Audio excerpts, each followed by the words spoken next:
Hello everyone, this is Anuj Mittal from ACE Institute and you're watching our YouTube channel. Well, आज के इस video में हम कुछ वर्ड सीखने वाले हैं। वो वर्ड शुरू होते हैं आउट से। ये आउट का अपने एक मतलब भी है, आउट अपने आप में कंप्लीट वर्ड है, बट बहुत सारे वर्ड्स और भी हैं जिसमें आउट के जुड़ने से मीनिंग चेंज हो जाता है। फॉर एग्जाम्पल, आउट में अगर हम प्ले जोड़ते हैं तो वर्ड बनता है out play, out run, out grow, out way और out number. There are so many other words which you will find in dictionary. फिलहाल आज हम इन 5 वर्ड्स को डिस्कस करने वाले हैं। So इन वर्ड्स का मीनिंग क्या होगा, यूसेज क्या होगा? Let's get started. The first word is outplay. Play खेलना है, out बाहर होता है। So जब आप outplay वर्ड को यूज करेंगे तो सेंस होगा कि खेल में आप जब अपने ओपोनेंट को हरा दें, उससे बेटर परफॉर्म करें, तो आप उसको करते हैं outplay. तो सिंपल इंग्लिश की बात करूं तो शायद मैं कहूंगा कि India played better than Pakistan. So India played better than Pakistan, this is one sentence. और I can say India outplayed Pakistan. So outplayed means yes, we played better than the other team. So क्यों ना हम अपने इंग्लिश में normal sentence को हटाकर थोड़े से अच्छे वर्ड्स का इस्तेमाल करें. कि अगर हमने कहा कि yes, in last match India and Pakistan played, but India outplayed Pakistan. 2003 के वर्ल्ड कप की बात करूं तो उसमें इंडिया हार गई और ऑस्ट्रेलिया इंडिया से बेहतर खेली. तो ऑस्ट्रेलिया आउटप्लेड इंडिया. सो अगर आप भी अपने लाइफ में देखें, कभी आपके साथ ऐसा हुआ कोई गेम आप खेले and you outplayed other team, outplayed your opponent, और यू वर आउटप्लेड, मतलब आप ही को हरा दिया गया. So you can make some sentences like this: outplayed, outplayed, outplayed. Forms वही रहने वाले हैं. So India outplayed Australia. This is one example written for you, but you can use it anywhere. Like the sentence anywhere in other forms as well. Outplay, outplayed, outplayed, outplays.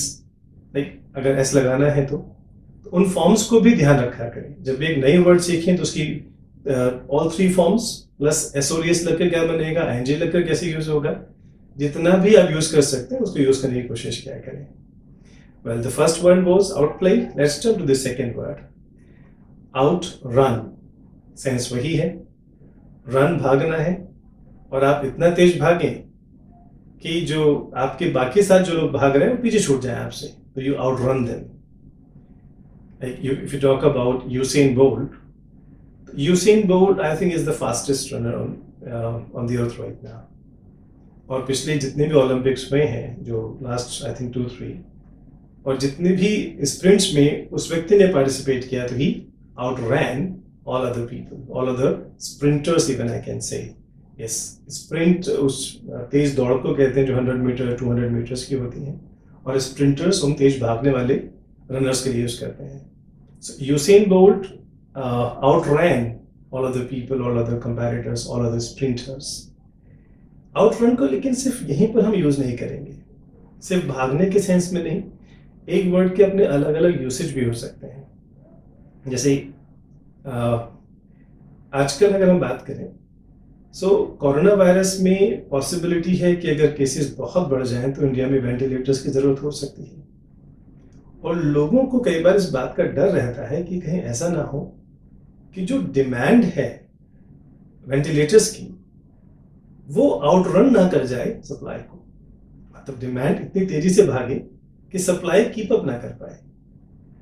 So what people are afraid of, that demand में outrun the supply. अगर हम animals की बात करें तो tiger है, और भी बहुत सारे एनिमल्स हैं. Tiger runs very fast.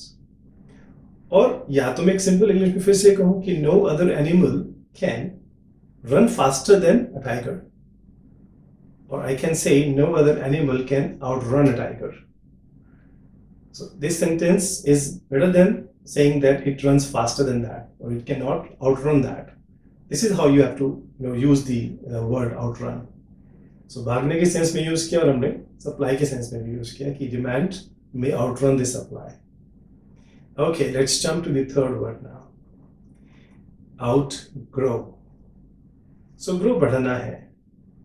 और आउटग्रो का जो मतलब होता है, व्हेन चिल्ड्रन ग्रो, तो उनके शूज छोटे हो जाते हैं, उनके कपड़े छोटे हो जाते हैं, सो अक्सर हिंदी में लोग कहते हैं कि उसके कपड़े छोटे हो गए हैं, उसके जूते छोटे हो गए हैं।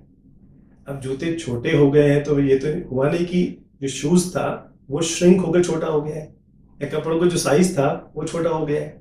तो you will not say the size has decreased और it has got small, no, it's something कि जो बच्चा है वो बड़ा हो गया है, उन शूज से बाहर निकल गया, और शूज को फिट नहीं आते।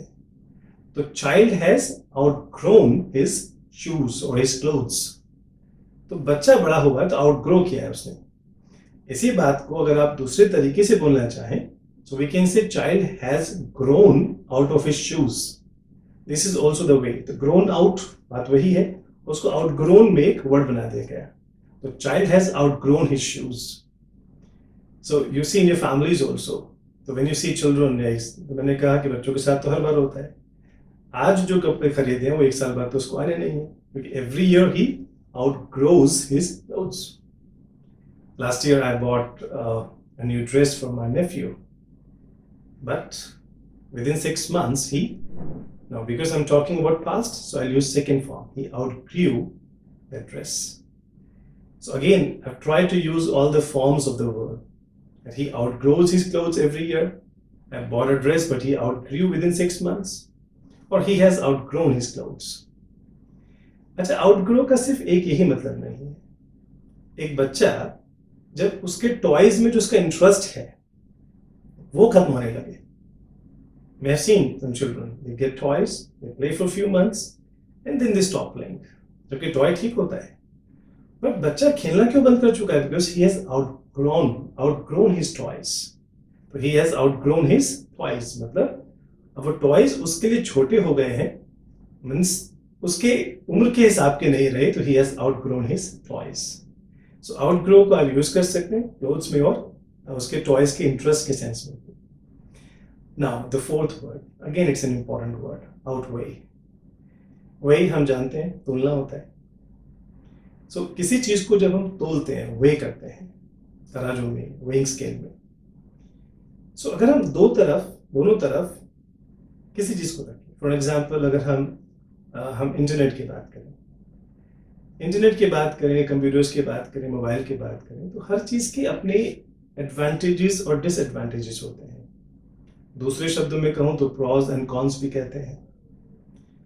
अब हमें ये देखना है कि कोई चीज उसके अगर हम मान लो इस तराजू पर, उस वेइंग स्केल पर एक तरफ सारे एडवांटेजेस रखें कि इंटरनेट को जो हम यूज करते हैं उसके एडवांटेजेस क्या है, और एक तरफ उसके डिसएडवांटेजेस को रखें, तो जिसका पलड़ा भारी हो वो दूसरे को कर रहा है आउटवे, मतलब भारी पड़ रहा है दूसरे पर, तो वजन में उसको बाहर कर रहा है अपने से, तो आउटवे कर रहा है। ऐसे अगर मैं इंटरनेट के एडवांटेजेस को रखूं तो मुझे लगता है कि yes, advantages of internet outweigh disadvantages, तो उसको भारी पड़ते हैं उसके ऊपर। अच्छा, वैसे वर्सा इट्स आल्सो पॉसिबल कि अगर कोई चीज की डिसएडवांटेजेस कहीं ज्यादा है और एडवांटेजेस कुछ खास नहीं है, तो मुझे लगता है कि disadvantages of this particular thing outweigh advantages. Like कभी कभी टफ डिसीजंस लोगों को लाइफ में लेने होते हैं, मान लो कोई सर्जरी करानी है and is scared of that, और लोग समझा रहे हैं कि सर्जरी में हम मानते हैं पेन होगा जिससे आप डर रहे हैं, 2-3 महीने की तकलीफ होगी, और उसके बाद तो आप बेटर लाइफ जी सकते हो। तो जो बेनिफिट्स हैं उस सर्जरी के वो आउटवे करते हैं उस पेन और उस डिस्कम्फर्ट को जो अभी आप टेम्पररी फील करने वाले हैं, या फिर आप होल लाइफ तक उस पेन को फील करेंगे। सो क्यों ना टेम्पररी पेन फील कर लिया जाए। सो व्हाट वी सी कि एडवांटेजेस ऑफ और benefits of this surgery outweigh the pain or discomfort you will face right now. So outweigh भारी पड़ना हुआ। Like we use phone these days, everybody knows it's a bit harmful. Children are always glued to a phone. People are wasting their time. But in spite of all that, क्या हम उसके advantages को नकार सकते हैं? नहीं. We all know advantages of having a phone outweigh the disadvantages. So this is how you can use it. So advantages of internet outweigh disadvantages. So you can make your own sentence and try to use in discussions when you're writing. They're very useful. Okay, the last word for today is outnumber. Sense वही है, numbers में ज़्यादा हो जाना तो दूसरे पे भारी पड़ना। मीन्स अगर कहीं एक ग्रुप में 20 नंबर्स हुए, 20 लोग हुए और एक में हुए 10, तो ये ग्रुप उन पर भारी पड़ा नंबर्स में. For example, some robbers came to rob a bank. Robbers आए 15 और सिक्योरिटी गार्ड्स थे 5. अब कोई कहे कि सिक्योरिटी गार्ड्स बैंक को रॉबरी से बचा क्यों नहीं पाए? कैसे बचाते? क्योंकि जो रॉबर्स थे वो ज़्यादा थे, उन पर हावी हो गए क्योंकि वो सिर्फ 5 थे. तो रॉबर्स आउटनंबर्ड गार्ड्स. आउटनंबर ये भी करता है. या मान लीजिए हमारे कॉलेज में अलग अलग डिपार्टमेंट्स की बात करें तो अलग अलग स्ट्रीम में लोग एडमिशन लेते हैं. तो मैंने कहा जो आर्ट साइड से जो लोग अपना आर्ट स्ट्रीम से जो लोग एडमिशन्स लेते हैं उसमें गर्ल्स की पढ़ने जो एडमिशन लेने वाली संख्या है वो बॉयज से कहीं ज़्यादा है. तो इसका मतलब उस डिपार्टमेंट में गर्ल्स आउटनंबर बॉयज. और साथ में अगर ये बताना हो कि संख्या कितनी ज़्यादा है, फॉर एग्जाम्पल कि वहाँ अगर 3 गर्ल्स हैं तो 1 बॉय है, रेशियो इस तरह का है, तो we can say girls outnumber boys 3-1. या अगर हमने किसी और स्ट्रीम की बात की, मैंने कैसे देखो बीटेक की अगर बात करूं तो बीटेक में बॉयज की संख्या गर्ल्स से ज़्यादा होती है. तो बॉयज आउटनंबर गर्ल्स 2-1 मीन्स रेशियो इतना है कि 2 बॉयज हैं तो 1 गर्ल आती है, तो आउटनंबर गर्ल्स आ गया.